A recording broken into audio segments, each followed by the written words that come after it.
Adesmama premo ato yamamunyina ha. Omemu nsam ne ama wodo so de a yensaka ene yaboaboa no se prem tobreka sebo a yene yatiefu asi hu nkonwa. Utie free peace 104.3 FM so okay 101.7 neat 100.9 Nimi ansa wo se power Sabeka Johnson akra. Enwati hello 101.5 FM wadum kumase. Ghana man tam yadunsia baby a wote yankan. Kasa fidie be saduasia nimni ekire kwamenone a be saduasa.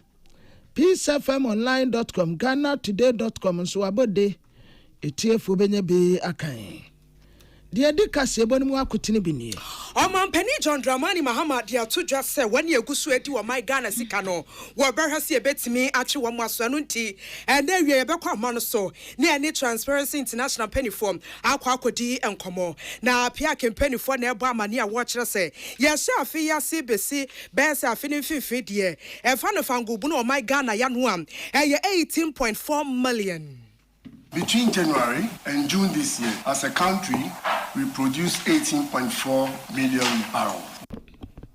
Afi waswafo ya wo hwe fisam so wo my Ghana mu aka kire wone e bambofo ese wo manfo to hye wo so hwese mra ne betimi aye adwuma na enu no opani bi a wabeni akwadare ye wo mra mu kire se ne wo ka ne de wo fo ane so pa.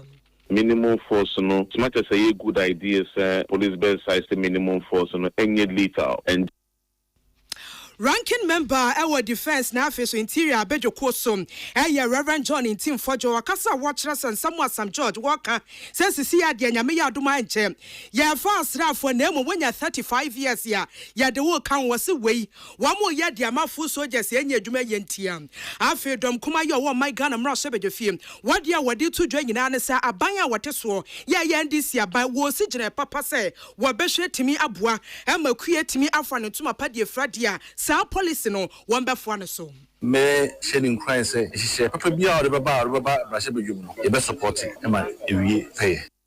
Afi Ghana College of Nurses for no mo ka kire aban se braso says see a UK US na se for no kwa na ne kaso bom mo di sane be ya Ghana fo a wo mo ya nurse fo awie ntete na so wo mo nya adwuma nye no kolabo ne baso se betimi aboa na wo mo nsatimi aka adwuma de bia ye na wie de nsempi na aka wo hu ye sinkonwa e de so mo yamfa sedam anwuman. Iya dia seda ekwama MTN Ghana na MTN say we there for you everywhere you go. MTN at the isim abant mesra wonte ya na ye ka ho asem a kire isim no we no nya afi na akwa akopesim bia na ode ba be show fum da bi. MTN app no okoso a na wako go seamless today ebeboa wo said ye be ya MTN a wudidi dwuma no ebetimi akoso wano ede amao ye wo this way chocolate drink yesterday we here in social special ice ne mineral water ne drinks assault no best point savings and loans best assurance ye wo YouTube chine nit fufu nita benko munyina ebo ye chidom amawie ye de kase ebo yi ababe somo akenkan for eye me abna ba yi nyano mene Amansan tiame kwabena mafo na afi. Ohine wa kase boy na afi kase bo na mu kiremu eni. Omampani John Dramani Mahama and wa kase wase na nsentem wada wantimi enna. Awase egu ne asintobressans wa my Ghana da bia da ye atensem. Wase na no power te hwanum no te sem. Public Account Committee mpanifo akonhyemu de. Na meeting na wo mokwa na to de bia wo moto nsa frem mpanifo se bia Chief Director ne ato nsa dia frau paniwe wada board we so atonsa dia frau ya frau si anu wo mo chese auditor general's report no ehun kita hodie no wo mo to oboase abo akire e dia som Ghana fonti yetimi bisase woni nti sika we efa hia na chese wo ma pani chese se nipa na okopie mu e wa bedweko nanim no afa nensima wo kan nsisi so ase entokro bi demu e na sika we e na yeto ye boase na ye di si se gina ye wotim sensam ne dia wo bo akire tietie ma wotim se nipa no sika ne sabia abusua mani mu afa ne nsa ase sika no ekoba ha eno no mampani John Dramani Mahama wode ato dwa ya wo che se ha dwenem wase ya ahomtesem kese pass wo my God mu ye guso a ye pray ye moje ni se ne tie bia ne ye fra ne se katase hye ne proye dwurumdie kankan ya adokro manfo ebetimi tu ase na nso ni pa bi wo hodoma sabiom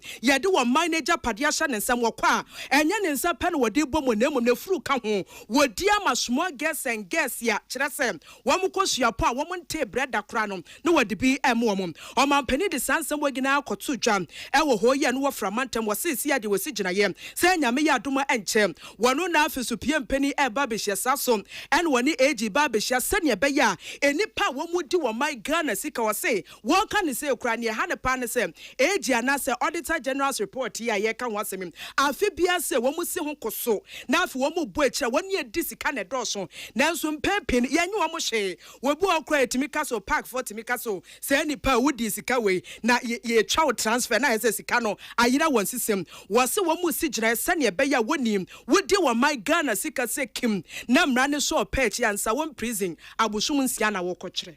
And then you hear all kinds of atrocious, things. I mean, recklessness with public funds and resources. And so I have a meeting on Thursday with the Chief Justice, the Attorney General, and others to find a final solution to this Auditor General's report. That persons who are found guilty of infractions or do not follow due procedure or lead to loss of public resources, we must have a fast-track process to Nsawam. Fast track before you see you in Nsawam, 6 months.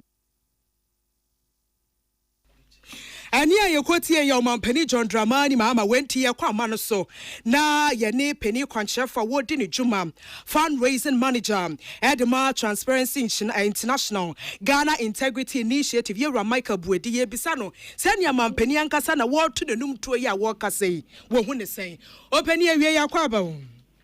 Yo, mijimusu ichia mweti fo nyina ewe. Apomba kwa die. Yehu adum ye kusun kakra.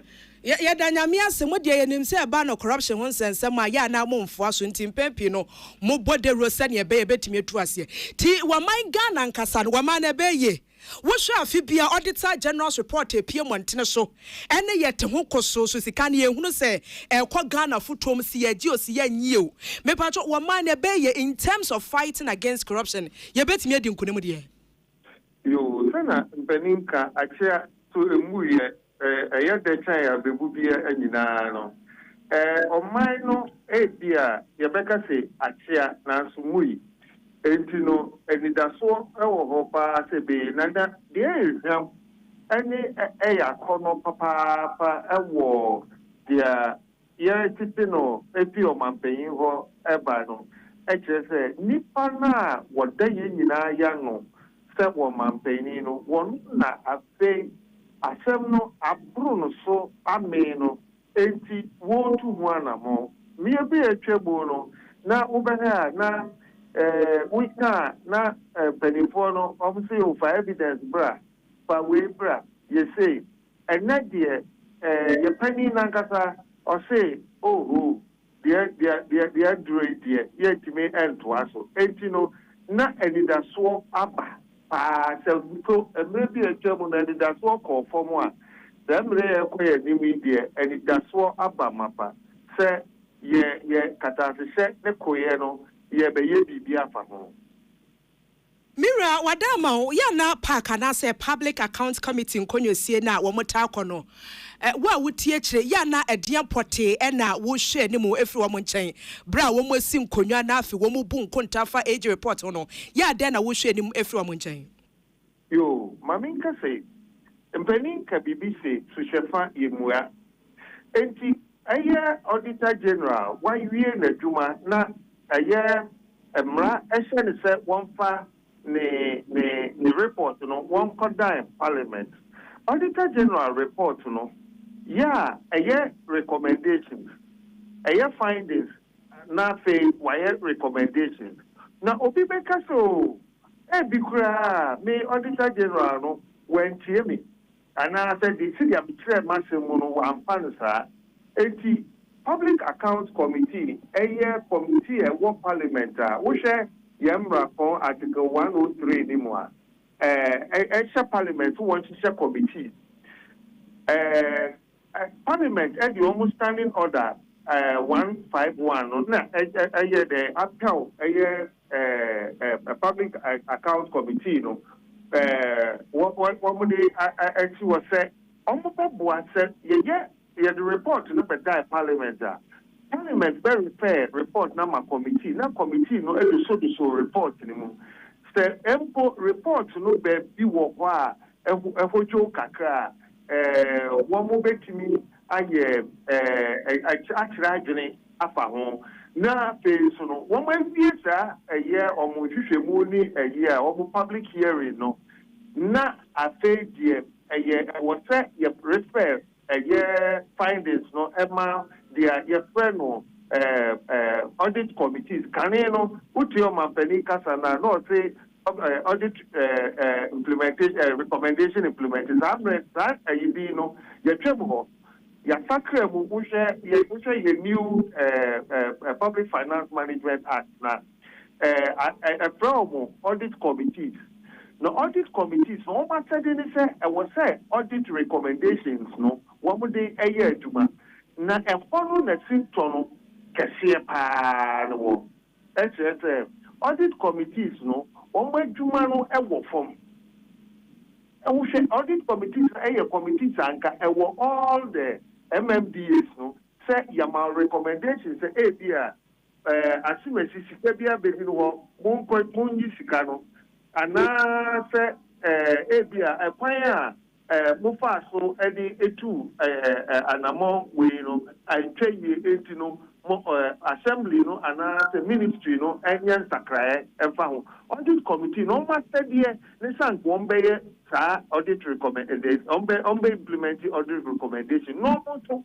ɔmo de ɔmo report ɛyɛ mpanimfoɔ wei mu no ɛhɔ no ɛna ɔmo nyɛ koraa eti ɛna afei so no mene wo a ɛwɔ sɛ yɛni di akyire kyerɛ sɛ media ne civil society ɛwɔ sɛ yɛni di akyire ɛhwɛ sɛ ɛyɛ audit recommendations no ɔmo de ayɛ adwuma no yɛn nso yɛmfa ni akyire ɛna afei so no sɛ nipa na mo bi a obi bɛtu no wɔ assembly anaa ministry so ɛkɔdae ne sɛ ebi a nipa no a embezzle sika which is a criminal offence ɛwɔ sɛ yɛtu no so saa ɛwɔ sɛ auditor attorney general no ɛde kɔ adu bɔ no na ɔde no ɛkɔdae ɛyɛ asɛbibia saa nkɔ no nso no ɛnkyɛnsi eti ɔmampani anamo a wɔtu ne sɛ esi na wɔne attorney general ɛne auditor general ne chief justice ne ade ɛbɛ dinsa wɔ so na wɔn atusu ho no ɛmɛgye ne sɛ ɛyɛ adeɛ bi a in fact yɛ tena gyegye mu akyɛ saa mmerɛ deɛ ɔmampani afusu ne ho ɛnyane eti no ɔman ne nyinaa no yɛso ɛwɔ so yɛnyane ne yɛboa ɔmampani na saa anidaso hu a ɔmampani ɛde abɛ ɛnkɔyɛ kasa na mmom ɛbɛyɛ ɔde ɔte ɛbɛyɛ ɔyɔ. Eje wie ma yɛn nase papaapa ne nkyerɛkyerɛmu a wɔde asom yɛn. Meso madam ati nyame hyira Ghana man na. Amen. Fundraising manager ɛwɔ Transparency International Ghana Integrity Initiative Kronimo ɛyɛ Michael Bwedi. Iya to ansem no so na okopie mu ewo twefo himan lower dentre mo mra hwebedwani odimonyafo Lawrence Kwabena agensem edensem bia todwa nensem no efa eye edomkuma ewo mra hwebedwafie omo ensem bi omo aka no mu twemu se no aban no aye krado se eba no kuayonsem na se obema kuayonsem no akoyie pa dia ene na omo edomkuma ewo mra hwebedwafie omo aye krado yie pa so omo beta aban na chi say omunu ne say kuayo de yade baako a ekuro man ni mu pa man na chire bremo baako eni kuayo nsem enti say aban no eden hye mapa begu akwan mu no waboa ama kuaye ye wo ye memu na tumpa manuane abusu de a ene na omodom kuma no omaye krado pa say omode omomu ane omachita apanyina ebetai aban no echi yenti ensem a onimonyafo agensem edi tudwa ewo sa asem yi ehu. Ghana, we grow what we eat and eat what we grow. In the amber cost of the bay, you know, best started from the school. The school, Karan who say, media deal. We do know na organic, healthy. Bibia and say, mammy, Yarimu, Dachia. Feel say a policy, Eric, it me implement here. Now the message say, I'm brief, you know, policy alternative, new policy changes, no, and Ghana, it is say, or sign the bar. I hope say, a idea I'll see me so. May shedding crying say, she said, Papa be out of a bar, Brashabu, you best support it, and my pay. Onmonyan for Lawrence Kwabena Jensem Edensem yi etudwa abra omo ya doye sonkon ema akuafo a omo ewo the mensini mu hono me church for himan lower dentra na ba hima owo church for himan na nadwa oben aso a wotoso mienu enso de ato aban no enim se ehu behia se akuafo dane dada nyina no bebo maba so esan se adwuma no omo ye na enafo mo kra hawa wodo aye omo fem kra ansana enobaye no anyini ama omatwa ede abadwom no enya de ke 20 wo se dane dada nyina aban hwe ne Ghana akuafo obo omabaso yi na si yehwe nyame abodi mu a utumi hu se kuaye yade a eno na hu hia pa manipa se kuaye ni ho a ye beda ne nyaduane adi ye tumi anya hoden e de bibi ebeye adwuma bia ye se ebeko school na yesua bia no aduane na boaye na ma ya hoden am ye tumi gira ye na so na yesua bibi a ye besua ye tumi ye bibi a ye beye ene ti kuaye yade ni se atutu na se kura awo ye brem akwa se wo ye kuani a na wo ye hiani ye bibi memu ha nye hu ni sa na sa wo hwe mu pa dia anka kuafo ne nkofo a wo mu yasikafo ewo baabi eni eye trifo himan ba himan nana adwoa oben aso a wotoso mienu na ba hima kasawie ye no na ora Isaac Ejiri wono na afi 2020 ye born abaso ye pass wo ye kuani a na dwuma eso ani e wotwifo etimokwa opanyi wono mu na ye kwantrefo panyi Emma Show Boys Foundation wono na okoye sa adoye yi ede Emma eye sukusa hodo a ewo mansini mu hodom se omonsoso enhyase na kuadwuma no omunye bi wo suku mu hodom na no na wo kire mu se eyade bi ebeboa papa Bema Ghana mebunu dodo na kwando sekuayo no mobeye esan se ye de show masi wo suku mu a nipa no onyini a wanhwa ne kon bedokra sekua no ne adwuma odi besi nani so odon so edensem etudwase Fan say me pese me ye farms MS schools enti me ka say ya fa schools makoma eduasan aye 30 ye farms e dey MS schools no na enya se dey anu hu na dey ye na mom no ye pese ye dey akan dey come do ye nya 100% dey but at least 80% ye betu ma schools no enya enti enya ye dey farm input e dey aba ye dey warranty boot ye dey second ye dey spraying machine ye dey fertilizer ye dey seeds cabbage seeds carrot cucumber green pepper ye dey na dey aba say schools no enje na amo enfa ye towards ye special program about November. I school exhibition. I had to for my Lord intra district. I school exhibition. It is the number when you know about Eddie and my schools. No more. Now I'm and Quano. I can't do Kujumano near Chum because agriculture is business nowadays. Any eye ora Isaac Ejiri wono na afi 2020 eye twifo etimokwa mensini mu ye born abaso sekuani achese na dwuma eso ani ye papapa ne kurakura mu na Madam Patricia Kruche wono na akopie mu ewo twifo Himan Lower Dentra Education Directorate no wo ye penye eba no supervision and monitoring na woda no so de ato na nanom hwanfo eni mu se eba no nsase a ye de ma esukufo mo de ye fu na wo besre so madaroma ayo momo ensase amanso training asembie ni ho se de be ya kua no mo ya obi amatwintwan omanemu na eba stress de ahemfo na nanom na ho a wo asase no eba stra ho de sa chechefo no ba won chen de wo pia asase a wo botum wo daye wo de dem dwume ya eba stre kakra bi mpo a fam ho na won fan ya school project na eja wotum wo aton na wotum aboa mo fam no school bebre na so na wo ko school a wo be school a won didi nti se nka nzema dua be fifiri mpo na se wonya bibi kakra mpo nua wo school na wo ze boa wan kasa won ho a obe ye o mama mo fam bebre so wa be school na Baba Buama school call why enije. Any eye Madam Patricia Kruche wono na akopie mu ewo twifo Himan Lower Dentra mensini mu Education Directorate ban of supervision and monitoring na woda ano Listowell Abuaje da Costa or Wasamai FM ensem eni. Na a Public Interest and Accountability Committee ya friend is a PIAC. na omuye umunkasa ho dwumadie bi the friend said 2025 semi-annual media conference. Eton some trefo se yemre no wa asemi opese wode fa ye so ma omanfo te. Ye koya wasem ye tiawa wotre se efri bra ye discover wo yire asase ande nyina ne je pa. Said ye je ho a di besi bese 2019 we say na woni peak pa sada no kra akwa remember say yetumi recordo ebere 71.4 million barrels. Let us say doso pa. Sa time the recordo ne kase. But after that ya de bapt now no. As I sotia netie. And afei said ye ni ya je first no it look like and sat down for bia hu bia sa and was rese yamfi adwene nkoso. January and June this year, as a country, we produced 18.4 million barrels. Jubilee contributed 60%, 11 million barrels. 10 contributed 16%, 2.9 million barrels, and SGN contributed 4.4 million barrels, comprising 24% of total production. If we look at the curve, we see the total production since we started drilling oil, and this has accumulated to 675.1 million barrels. The graph shows that in 2019, we produced the highest of 71.4 million barrels, and since then, you can see the production declining consistently. As if it is our time, no, a sotia net, they don't know why.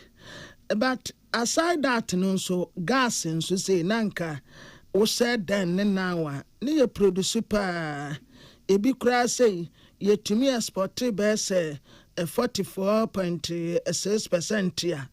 Your sign Eddie B. A year Juma waha best 40.2% ya sad be cry ye fuel and no say na 4.58% ya eba conso ya frail at frat and also ya 10.61% ya. Let us say so far so good. For the first half of 2025, 44.6% was exported.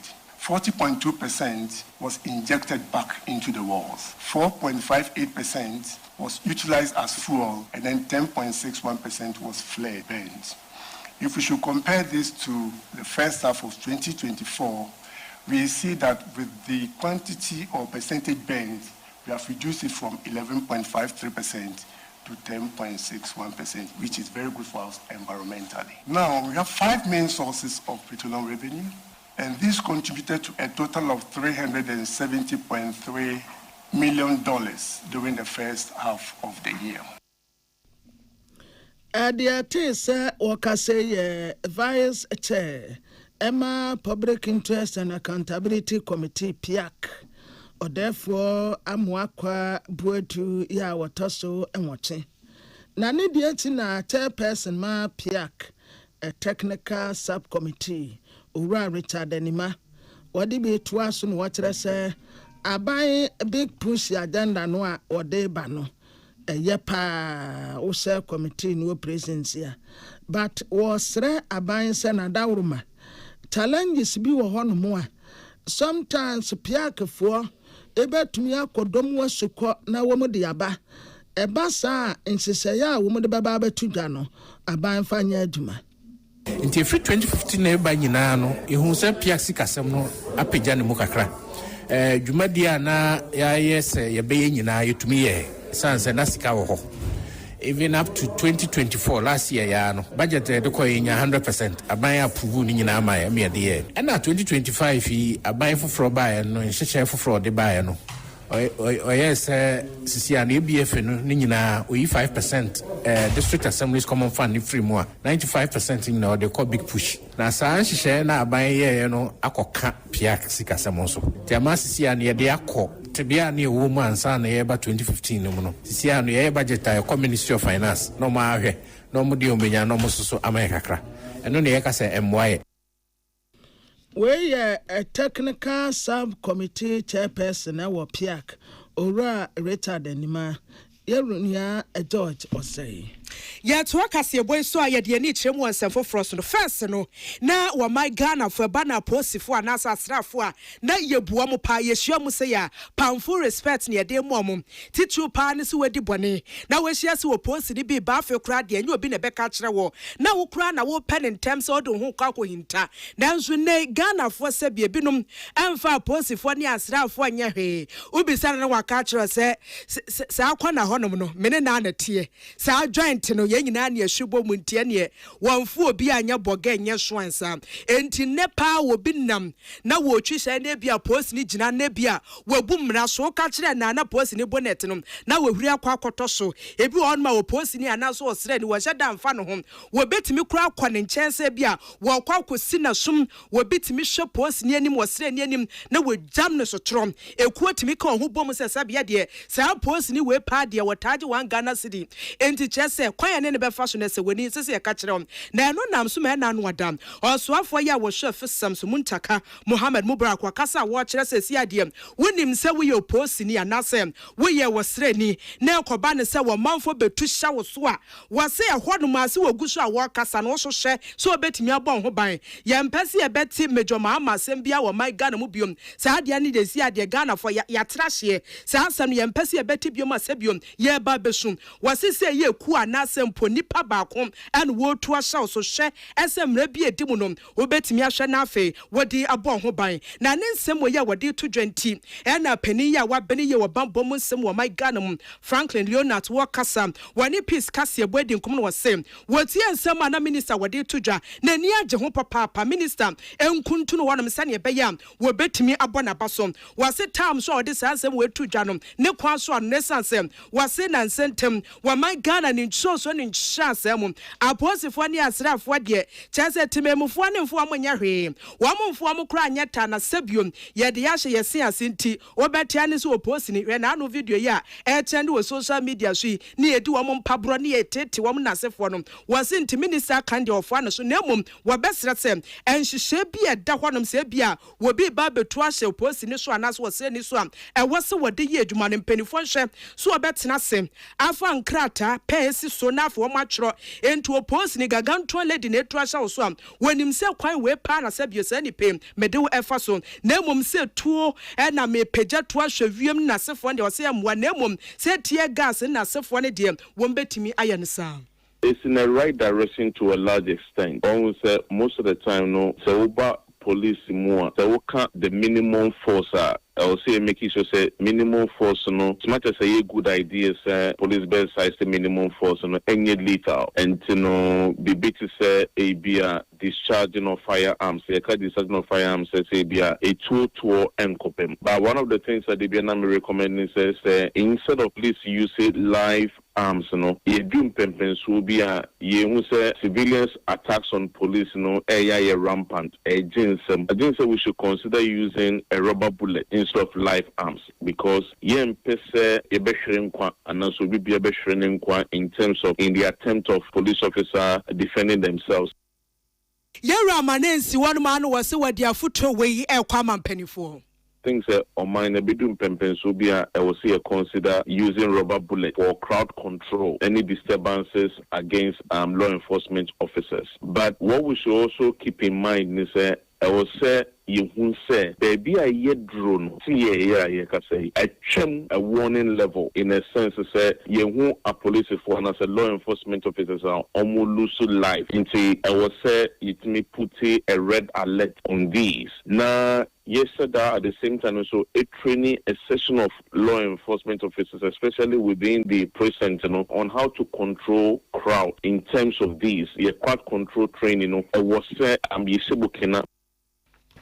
na ba ko ade ka on se wanya ne ntia asem bia osoafo ya wo hwe nkita hode won sam so wo my Ghana mu yewra Sam George wo kasa so na mrahye bedwani e wo South Day abato ampesua so Roxanne Nelson dafia makwa wode tudwa wo kire se esi ani se mpanifo ayan hihye se asrafo na befa nipa nanka age no emfia nipa nanya no yempagye mu san konfriche aduasanum 35 eno wase we de obesre wo tu amofo wo mianu nyina ya mrahye bedwafo ntinsusu ya tise no wo montena central nafi wo mfa nkopie mu e wo my Ghana mrahye bedwafie about security issues, there is nothing wrong, say, be a minister because or China journey. But one said the way a political dispensation, maybe artists don't but in same the whole conversation narration, a change from becoming a national issue to a political debate. And any idea your security setup, no, a woman, no, a hard dream, papa.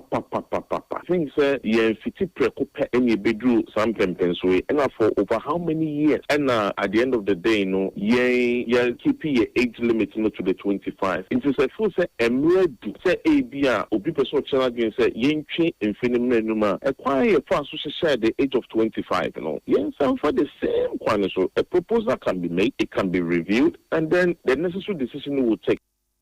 Nia wabene wabambo mu nsemu ye wa maye mu Franklin Leonard ne sam no Abdullahi Dasmani na tro nsemi Oswafo a wɔhwɛ nkitahodie na afei abɛɛfo nnwuma so odumonyafo Sam Nate George wɔne ɔpanyin a wɔtea ɛdɔm kɛseɛ wɔ mmarahyɛ bidwafie odumonyafo Roxanne Nelson dafia makpɔ ɛde nsɛm bi atodwa ɔmo nsɛm ɔmo ka nyinaa ɛne sɛ ɛba no emfie a aya empanyimfo ehwe so anase omo efa so edefa emabunu ekọ asra adwuma ni mu ebe yanka omo mpejam omo empejam enko be mfie aduasa ene akire se de ebe ya ebetimi ama emabunu dodo na akwanya na asra adwuma no ometimi ayebie na sansem ye empanyimfo mienu kan ye edna eye asen South Mashebedwani odmunyamfo Reverend John Ntimfodwo ede atodwa se de bi de omaka ne de one omo enya adwen no nim ne entia ama empofri musa omode aba betu dwase nkebe ya sa emfie nu yempejam enko emfie aduasane akire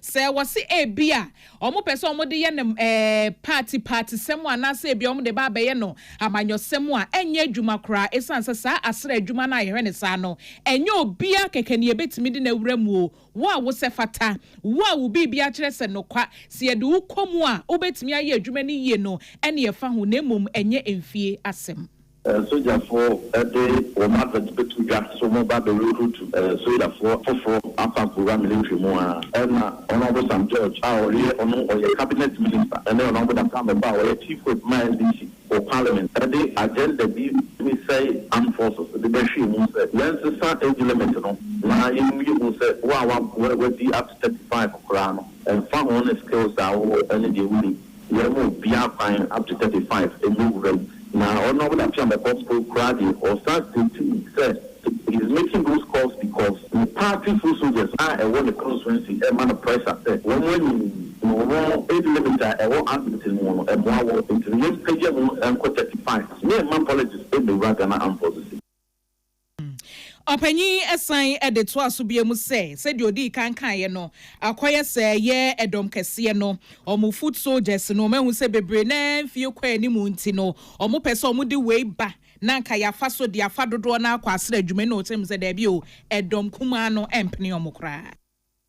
We will resist any attempt by NDs to make Ghana Armed Forces a camping ground for overage and unqualified party soldiers. Yeah, my fine. In the quick say they make Ghana Armed Forces to pay for any of them. So I need to make that clarity. That agenda, almost any movie, they are doing their professional, neutral, creditable work. Let us allow them to do their work without interfering. And then the more cancer, agenda and paying for Nadia Small on the Ghana, any politicians here.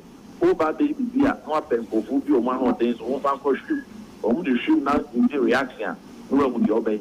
President Mahama, Commander-in-Chief of the Ghana Armed Forces, one more policy, one more baby sheep, one baby view, and over 80 food now. We are resisting and say, yes, Any a year asen South Mashebedwani Reverend John Ntimfodwo den semi etu dwano pay ewo eye kokroko dwumedie eso Isaac Opoku ene de ensemi ebai. Now, a president man Ghana College of Nurses and Midwives, Professor Victoria Bam, and worker say 2025 annual general meeting and scientific conference. ASEAN water say, as I said, Ghana, ya near mine, ya itaya mwesia, and ya wunum kwampo. Amanone, amaino, edinsa was what say. Sauba Ghana hanum say ya, ya tetia nurse for pa midwife see, bebre kura gufia womuni ajumaye. Eni ya tete so ya tete dodo pa. Ebra womu wofia womuni ajumaye. Sa manya etaya mwesia na se amanone. Amainu bi yebetumi ni womodi nkita wa katere wonum se afi bia nurse fo no ebema mududu sei midwife ebema mududu sei a doctor fo ebema mududu sei enti eno ane se afi ne so ya pe dodo ano a wa hanom a womu ni adwumaye no ne amu womu nyina akọ na womu akọ adwuma wo honom eno krampo ediska bebre nkyere se yabetiti a nurse fo bebre yabetiti midwife fo bebre womu wi aban tumi mfa womu nyina adwuma na bebre gufie wagidi sasa nkita hodi ewe ebetumi aboaye ami ebesre no se anka abino sa arrangements and collaborations with other countries no for nurses or muhia no and I'm say bititifie enti nipa na tifie yatete no mfie miensa mfie 9 and all this nimdie no etifie te yebesre se anka aban empe na so nanka on board na collaborations with other countries say here nurses no nanka ya no bilateral agreements on that yebesre aban se on share sa kwan no so nanka aboama mo motifie bebre a omunye adwuma ye no eno so beboama ebi benya adwuma efre sa kwan no.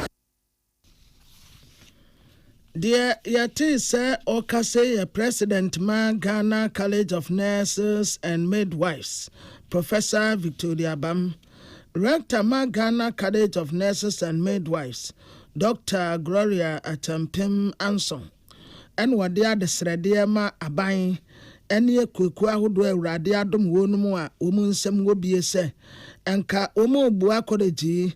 Nanka umanya administrative building a dan kesiya pa woman nyina bekomu ayaduma kuwani basopa Ghana College of Nurses and Midwives baby a ministry nkrabate be from a health training institution omo dan na a team and she then ni ebroni beka say permanent structure and as administrative structure your team and it ni yesra ban say onkoye moa nyame adom Legon school pono mama ya asase ewo East Legon ti esra ban say onso ya sene se na be ya betumi asi na ebroni kansa administrative structure say esi dan ya ebeboa ya ma etumi enipa dodo na ye fa mo basa ntete yi ye betumi afa bebre ebeboa yen ama etumi nka nye ne say ya beji ahai ebeboa yen economically baby a ye kwagegege ne ye conference ni nhyiamu ni ade no say ye wo sa ye dan ya ye betumi aye ni nyina. Dear T.A. Rector, Wada Ghana College of Nurses and Midwives, Yano, Dr. Gloria Atampim Anson, Prince Bafu Asamoah. Asamoah enya foforo edema Ghana for ye galamse. Say ye be hwetimi aboa se ne be ya ye betimi etu eso esa. Na aban bia betena so ane dia woka ne se galamse ko ne de. Waso we be hwetimi etu ase MPP abate so ye kai ebra na ye mampani dada. His Excellency na nado danko akufo do no woka kire Ghana for se na konwa no kro de beto honom se galamse ye betimi etu eso sa.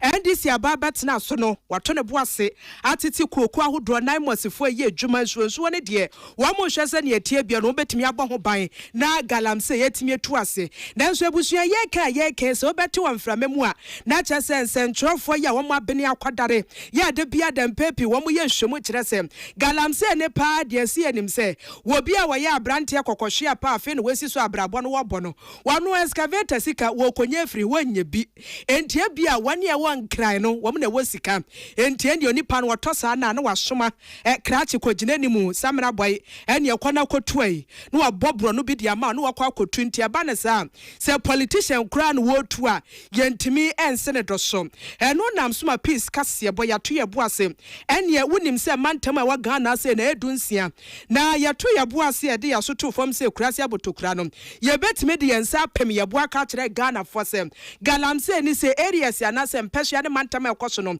mantam ne de ye du nine yamfa no bebi ti se asante mantam bedo se ya atoya mantam west north ka ho apoya mantam emfifi mantam ka ho hafo mantam buno mantam buno east mantam savannah region upper east region ne west nyina ka ho na afi northern region wo nyina gusu a galamse wo mutu ebi wo ho a wobekọ no na nipa ne fie ni mpon pa no wo ye na asisi a ye bo amanfo amane se sania galamse ko na ba ne so we shanti yanum se mantam bia bekọ honom na afi ya ne regional ministers na kwa akodi nkomo aresa ba ne den grase wo ya na afi mu de na mo so ede apote na mo ye be chance ye fi asante mantam ko a wo mo ko afa galamse ho asante mantam so afo ye Dr. Frank Amwakohene ye ni opani edi nkomo ye wura kwa ba awia yi ya ba me jo so ntia so nkomo tie fu nyina ya obi ajo so afo mba kwa de na me de me kwa cheme na so nyame adom enya kura ye kurekurem na mantam honom se ne medi ka de tudwa no oba nkran se ya ba ne guso tax force ahodo water guard for 9 months for ni nyina oguso a waya hyehyɛ se ye betime etu gala na se na wo ye regional minister ewo asante mantam ye pese ye hu no wo so wana montuo Dazi pi apani de ba ko kokoba de ba omuni akobo foma ana nkran ha so me hu se baby o ha idea mine consultancy 9 months na ya te one client no to support us at the regional level and at the district level. And what they are doing here to help us coordinate at the respective regions. And the original liaison team made up of military, immigration, police, national security, and all the other security teams. They are dedicated to coordinate with team Accra, Abubu, and 9 months. In the same manner, districts that are mining within region or more municipal security councils have also set up a team almost also to be able to help us liaise information with the region and to the national so that we will not have a haphazard effort. This time, everything from national to district level is coordinated through 9 months. So they be able to provide accountability and also be able to track efforts that cost so far as the issues are concerned. So basically, we are at the regional, at the district, or at the national, we are about 9 months. Honorable, ye can say, my yanshe krobia wura, asasi bia so wura. Ahemfo ewo bro no awoso anase mantam awoso no ede agina yesie dia na motuo na wo so boa in terms of fighting against galamsey. And the issue of illegal mining is a societal problem. We need all stakeholders to be able to support processing. Assembly members, for DCs, ministers, and all that. And anytime there is an issue here, or any area here, we need them to understand and cooperate with that. We do what we call community engagement. And the time there, I say on so side Banso Bonte so Banso Tukrum any all those areas Mokaya Makoye Eco engage chiefs never honor assembly members any to member for because you see Omoho baby Omotono a Honda gold no Ufi Kumasi and Ufi incline back now the Pamu now the whatever you want to do now one that will be one to be I don't know. And at the end of the day, we will show her one or call free Kumasi and Tokano free or Sabano. Why no more a hunter, Yam, or be for Bahana, or more who be Krakoma, will be uncancelled. Whenever I was asked to call it after 2 weeks and after some days, we're going to be able to stay in that area. And thankfully, what is happening is we are getting the cooperation of the locals so that they will be able to help us and keep us informed with what is happening around them. So they are the borough of so as assembly members, as DCs, and as community leaders, they let us know and then we can intervene at the appropriate time. And yes, engagement, the community and Christian, we try to keep all these stakeholders in the loop. So they at the end of the day, all never boy in this course. Honorable minim say what here ya na minus ni bi wo fa phone si nanimu ana waka kire say edwuma ni o my Ghana mu enuti na wo ye ne sa minim say personally we hie bia wetimi ene na di nkomo a wa kirekire mu sa dia ma wa nti eba ne say mu si galamse anu wasantemantem no e dia nhyehyɛ foforo wo ene wo ho e de masafo no say bia wo bebo adwuma creation of employment here obetimi anya akwanya say mijai gala ne dia minim say adwuma wei e na me kwa kwaye Obama, adwuma ni o my to question about Kakwamana. And I think it's not something I what they encourage to a juvenile mining to Uncle Benjamin, a juvenile mining to David. And I think that these areas, it's not really about the matter say a juvenile mining and the Ghana Mogala for no. A juvenile who the other manager, no one is calculated doctor for. And if you really appreciate these Galamsey areas now, you understand the point I'm coming from. And see, that is one thing.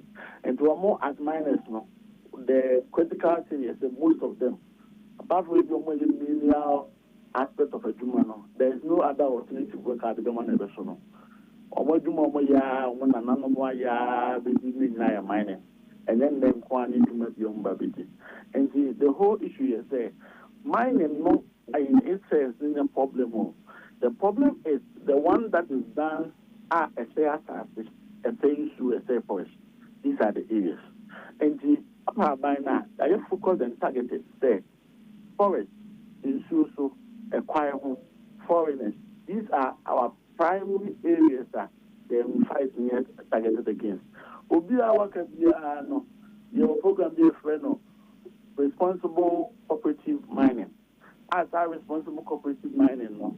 Abai no boa more in a sense if the so bit down one no more to the basa abai no boa atasia good no was so out do so ali so many now man do this kind of manual piano na asia boa more so to no responsible way on between akata am so after the mining is being done 84 miners and typical miners no won't me vanen ko youth employment manenga so ko na ho won't me vanen ko medical doctor maka say boss me ko 20,000 and 50,000 enzo no because ko mu in the day no and the miners na kasa mine they all profession there. What we don't want from them is that they shouldn't be in the forest, they shouldn't be on the river, they shouldn't be and but say as not to say the media national and they shouldn't involve foreigners. However, the one and for mining na maya abina opportunity under the responsible cooperative mining no be able to do it in a way and then your man be consistent. Let's not what the way I want to inside no want to use. Honorable, you say more politicians say that mutu galano. San say abranti afi no we suku a woni hwe no. Woni sika water excavator, cham finance for ntimu na mutu. Na ya regional ministers kra munim bi. No kre. Enti say no name and shame. And they say obedient politician bia otu galani bia.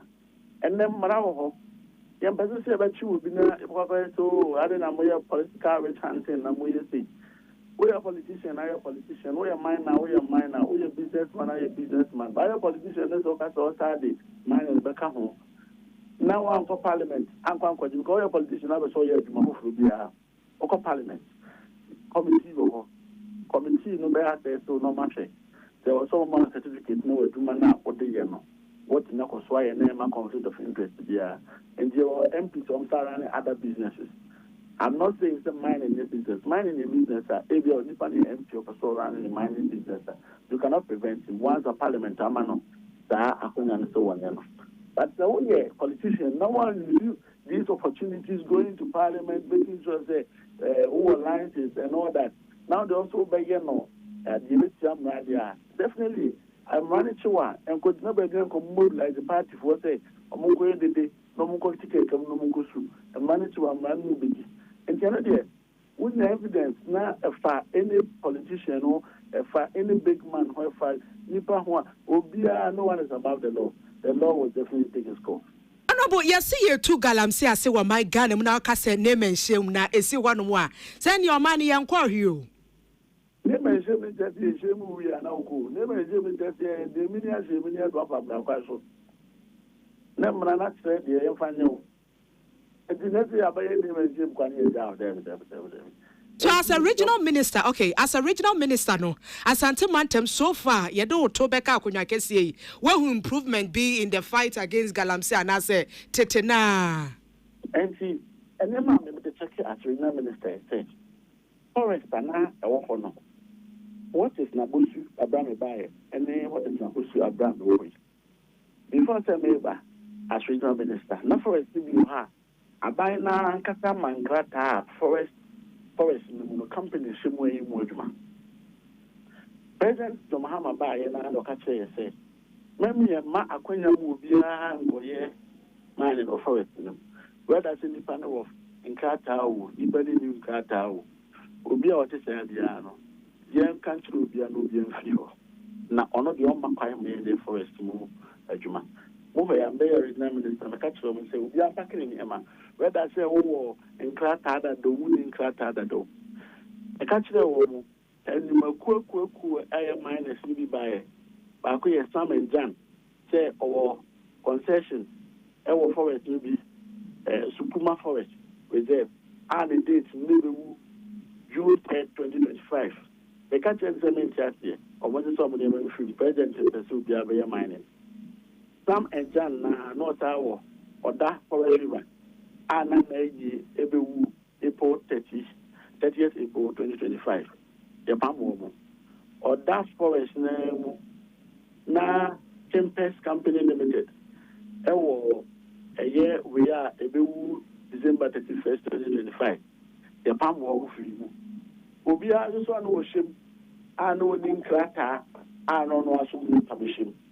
With the help of Honorable Lands Minister, the senior you in every one. And they said, na forest netia na anka mine tabo musisi wumua anka bina samo mankrata and no more say forest no.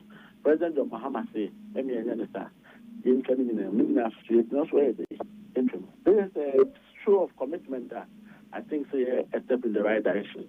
Because by the by, no more mankrata mumkin could say no. And the wherever no man say no could do no. Definitely that rate of distraction no. In the course of the months, they fight here. The many health land minister Akan. Yeah, when I'm more diamond boy, I'm here.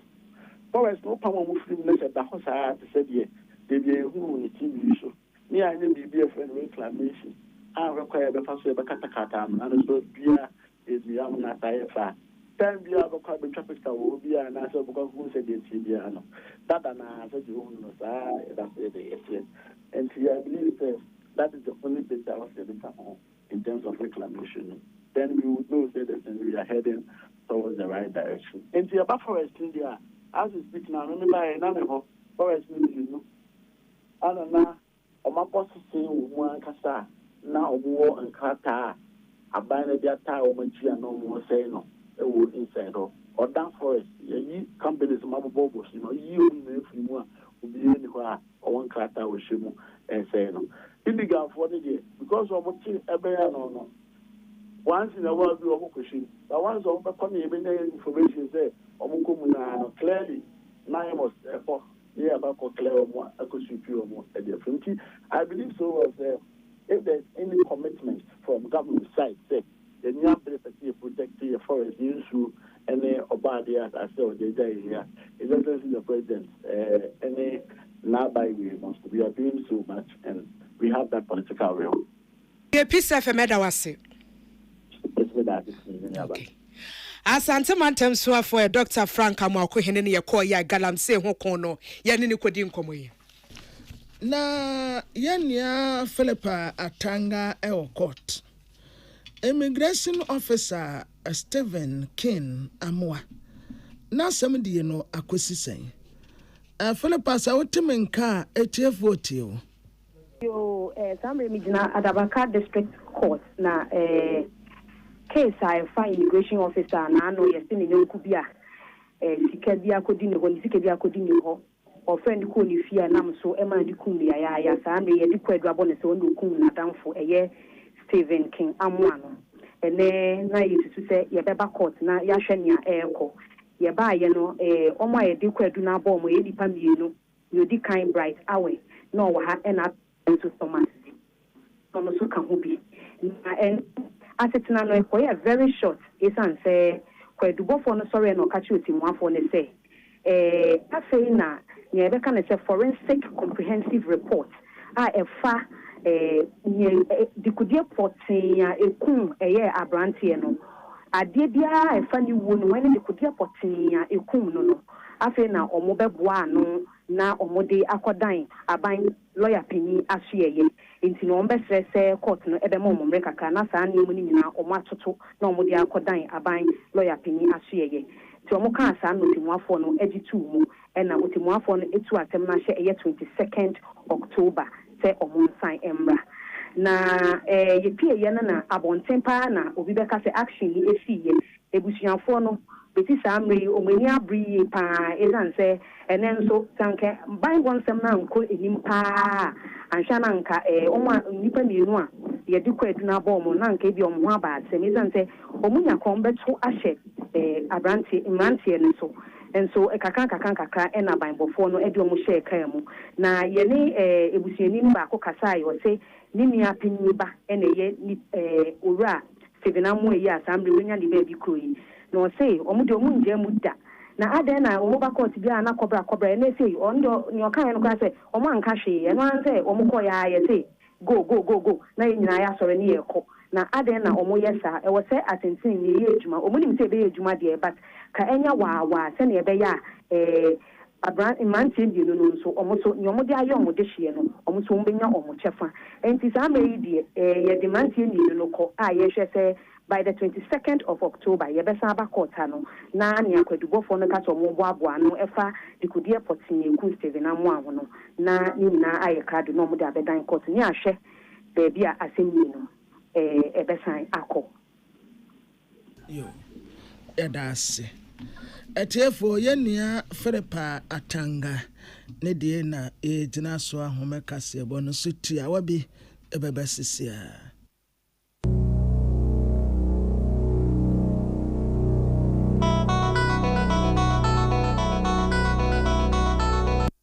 Siade, a Jumani move big. Contracts no so cost so big. If you abram, if you see the DPS pipes, a bird Jumano. No complaints, no excuses. Smiles and kwa. Anti-contractors, plumbers, agency for any beer.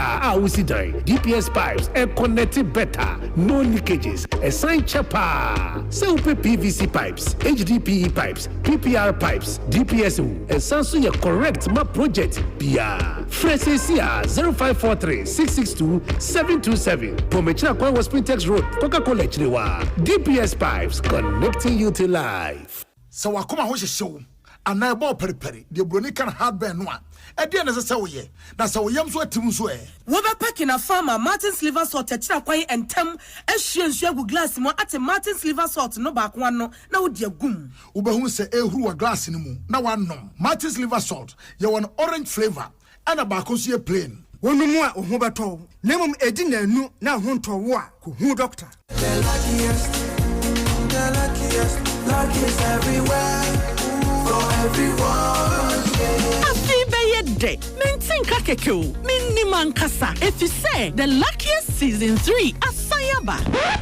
Afi mami chew a kwanya obefa so nye o ticket but star 712 hash na di esise no so to ticket ana se ko internet no so na bo thelluckiestafrica.com se bia mia community tickets no so na you lucky number ubetumi so ama system na eyibi ama chere ahia wo pese wutia every 1 Ghana cedi kosi 5000 Ghana cedi ubetumi mpo ato tickets no ama obi foforo ye obi hero wo pese wutia enye denkra sa wo Ghana for mobile money tia na sa wo amanone dia for bank card tia ticket baako ebo sika no ho empay ahanum 500 times we ye massa ye pay there will community de benyanso betimi aye emohu edu 10 times inti yen kambom na yen lucky na lucky bebia shawo hoso enye ma wona wondi infiedu watching luckiest jumedie yi enele imrata e chire wo Caritas lottery platform no so Tune it in, turn it up, Peace FM, and rip off the knob. Yama yetiefoɔ nyinaa akɔ aba kaseɛbɔ no asi. Amansan tiame kwabena mafo ana. Ohine wa kasebo ohine na afi. Abna be ye nyano. Yedi aseda ekwama MTN Ghana na wie woso yasene ema yede kasebo no eba ye MTN say we dey for you everywhere you go. MTN edi eSIM aba intimesre wa download my MTN app no na ko seamless ene ya ntimi muaw na wonkita hudie nsem no enkoso wano. This way chocolate drink yesterday we here in so share your special ice. The mineral water and the drinks are sort best point savings and loans best assurance. You too chinenit fufu nita benko munyina na boy yechidoma ewie yetimi de kasebo no ebaye damase ama munyina mu eniti. Peace FM, we are. Special Vision 104.3.